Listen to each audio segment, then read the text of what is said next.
Hello. When C.S. Lewis starts to talk about joy in his autobiography, Surprised by Joy, he says, in a sense, the central story of my life is about nothing else. And he uses the phrase, the stab of joy, as a kind of semi-technical term for the particular kind of joy he was talking about.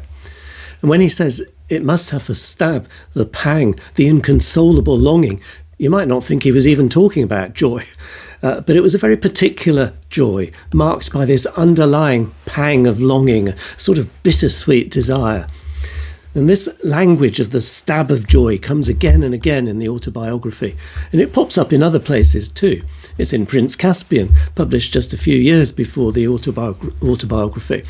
And one of the beautiful things in that story is the wild dance of Aslan and Bacchus and Lucy and the talking trees and everyone else across the free Narnia during the defeat of the usurper, Miraz. And they bring salvation and abundance wherever they go. And at one school, a much put-upon teacher looked out of the window and saw the divine revellers singing up the street, and a stab of joy went through her heart. Prince Caspian is the second chronicle to be written, so Lewis is getting into the swing of Narnia now, and he's pouring a good deal of his spiritual thinking into this book. So Lewis gives to the school teacher in Narnia the phrase he uses repeatedly to describe his own experience. A stab of joy went through her heart. And immediately on the heels of the stab, Aslan stops under her window and looks up at her. "Now, dear heart," said Aslan to the mistress, and she jumps down and joins the divine revellers. If you're interested, you can watch the video I made on the abolition of schools as a metaphor for salvation. Lewis first experienced this piercing joy before the age of 6, looking out of the nursery windows of his home in Belfast at the Castlereagh Hills, which he called the Green Hills in the distance. They weren't really very far away, across a mile or so of meadow, but to him they seemed quite unattainable. And they taught me longing, Sehnsucht, he says, borrowing the German word for longing or yearning. In last week's video about gardens in Narnia, I talked about how he recalled another day from early childhood when his brother Warnie brought into the nursery a toy garden he'd made in a biscuit tin lid with bits of moss and twigs and flowers. Well, Lewis remembers that as his first real experience of beauty, and it became an iconic memory for him. He even saw it as contributing to his conception of paradise. When Lewis was 7, they moved to a new house on the other side of Belfast, this time with a view of the Antrim Hills. And here he tells of 3 more key encounters with this sweet, yearning joy. And the first was when he was standing by a flowering currant bush in the garden, and suddenly he remembered Warnie's toy garden, and he was overwhelmed by the intense sweetness and the longing all over again. The second moment was while he was reading Beatrix Potter's Squirrel Nutkin, and this time it was a sense of autumn evoked by squirrels gathering nuts, oak apples, yellow and scarlet, robin's pincushions and the like, which provoked this intense longing. And the third it was a chance discovery of a translation at the back of a book of poems by Longfellow. It was just a fragment of verse from the Drapa from Norse saga, which seemed to call to his soul. I heard a voice that cried, Balder the Beautiful is dead, is dead. And this time he says the desire had an almost sickening intensity.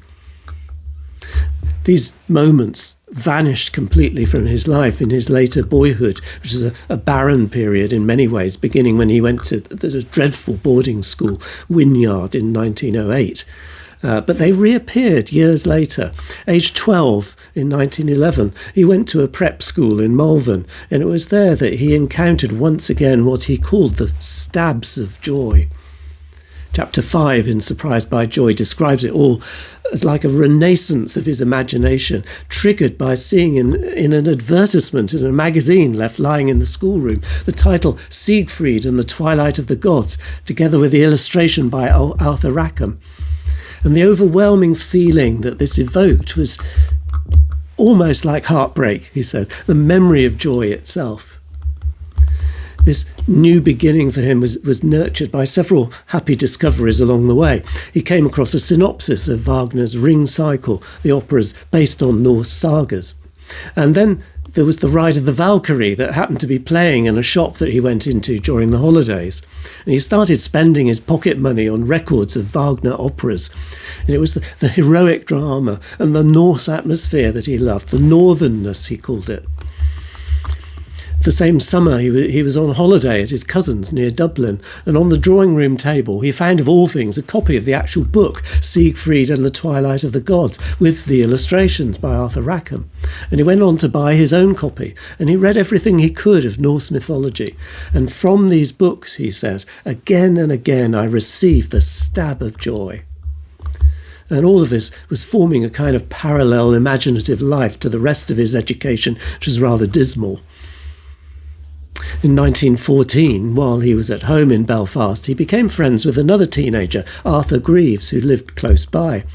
And on a chance visit to his home, he spotted the book Myths of the Norsemen.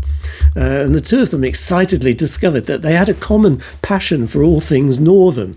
What, you two? And that they both knew the stab of joy. And they stayed best friends all their lives. A similar image that Lewis used a couple of times in Surprised by Joy is that of being pierced by an arrow. They found that both knew the stab of joy and that for both the arrow was shot from the north. They had a code word for it in their letters, which they used well into their 30s, and they called the experience, wait for it, it. So, for example, in a letter to Arthur, Lewis might declare he'd had the most delicious moments of it. That's in a letter from 1930. And we find him talking about it on seeing a squirrel and a fat old rat on Addison's Walk at Magdalen College, or on a walk across the fields in winter sunlight. When he describes the final stages of his conversion to Christianity, Lewis says he didn't immediately make the connection between responding to Christ and the call of joy in his life. Though he says that he was now approaching the source from which those arrows of joy had been shot at me ever since childhood. So the pangs of joy had been for him, though he didn't know it, the hint of another world beyond our own all along. And the central element of joy, which ultimately he realised was pointing to Christ. In his preface to his allegorical novel, The Pilgrim's Regress, he gives a kind of apologia for his concept of joy, though here he calls it sweet desire. And rather than being struck by an arrow, he says it pierces like a rapier. The search for the source of the joy features prominently throughout that book. In Lewis's last novel, Till We Have Faces, the main character, Orual, says, "Each breath I drew let into me new terror, joy, overpowering sweetness. I was pierced through and through with the arrows of it." It's the same language of the inconsolable pang of joy, even towards the end of his life. He found the joy in reading poetry and novels too. Lewis always enjoyed good science fiction, and in his poem An Expostulation, which is a bit of a rant against some science fiction writers, he defines what he looks for in a good science fiction story.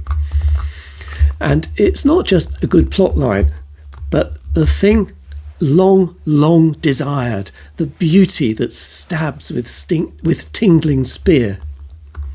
Long, long desired, the unearthly waits, strangeness that moves us more than fear, beauty that stabs with tingling spear, or wonder, laying on one's heart that fingertip at which we start, as if some thought too swift and shy for reason's grasp had just gone by. One of the most important influences on his imaginative life was the fairy romance Fantastes by the Scottish writer George MacDonald, and reading it the same day he bought it, it was as though the voice which had called to me from the world's end were now speaking at my side. And that night my imagination was, in a certain sense, baptized. The wind of joy blew through it, he said. In his essay on 3 Ways of Writing for Children, Lewis says that the reader finds in stories that fairyland arouses a longing for he knows not what. It stirs and troubles him to his lifelong enrichment with the dim sense of something beyond his reach. Another time, Lewis discovered on his friend Arthur's bookshelf The Well at the World's End by the 19th century writer and artist William Morris, and he developed a great love for Morris's work, which began to rival his love for Wagner's Norse operas, and it became the frequent medium of joy. In Letters to Arthur Greaves, he summarises some of the typical features he loves in a Morris story: the long wanderings, the beauty of the actual world, the vague longings which it excites, the inevitable failure to satisfy these longings, and overall the haunting sense of time and change, making the world heartbreakingly beautiful just because it slips away. Lewis often uses the language of heartbreaking beauty to convey the stabs of joy. He often recommended The Well at the World's End to people throughout his life. A year or so later, he's fast on the road to becoming a Christian, believing in God, though not quite yet believing that Christ is the Son of God. That came on a trip to Whipsnade Zoo with his brother in 1931, just 1 week after writing this: "If ever you feel inclined to relapse into the mundane point of view, to feel that your book and pipe and chair are enough for happiness, it only needs a page or two of Morris to sting you wide awake into uncontrollable longing, and to make you feel that everything is worthless except the hope of finding one of his countries. But if you read any one of his romances through, you'll find the country dull before the end. All he has done is to rouse the desire, but so strongly that you must find the real satisfaction." The whole experience of Sehnsucht, that sweetest yearning, was one of the things which helped direct him eventually to faith and real satisfaction. The frequently quoted passage from Mere Christianity succinctly expresses it: "If I find in myself a desire which no experience in this world can satisfy, the most probable explanation is that I was made for another world."